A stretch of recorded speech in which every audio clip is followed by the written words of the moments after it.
The Iran-Israel conflict has now moved to the waters. A loud blast in the Gulf, oil leaking into the sea, and ships suddenly stopping in one of the world's busiest trade routes. Iran is now being blamed for a dangerous new attack on the Gulf shipping.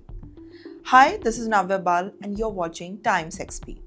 Well, according to the reports, an explosive remote-controlled boat slammed into a crude oil tanker near Iraq's Khor al-Zubair port. Well, the tanker is registered in Bahamas and was carrying oil when it was attacked.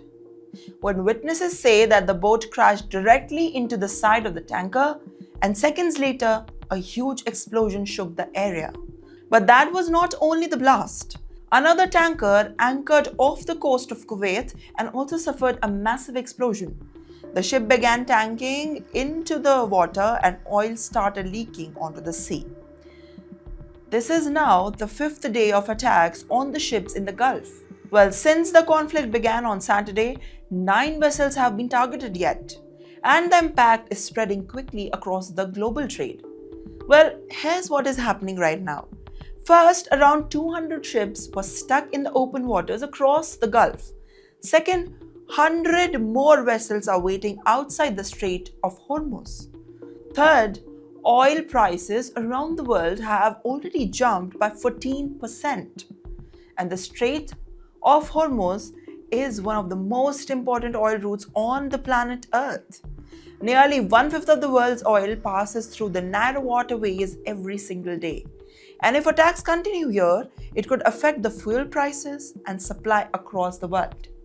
Well, there is another twist to the story. Reports say this strategy to target Gulf shipping was part of a larger plan linked to the Iran's late Supreme Leader Ayatollah Ali Khamenei. If that claim is true, it means that attacks may not stop soon. So for countries that depend on the Middle East oil, this is a serious warning. One small explosive boat can stop huge ships, shake global markets, and raise the risk of much bigger conflict. Now the world is watching, and the Gulf is on the hot topic. Will more ships be attacked? Will global oil routes stay open, or they will shut? Because if Strait of Hormuz becomes the battlefield, the shock will not stay in the Middle East, it will affect across the entire world.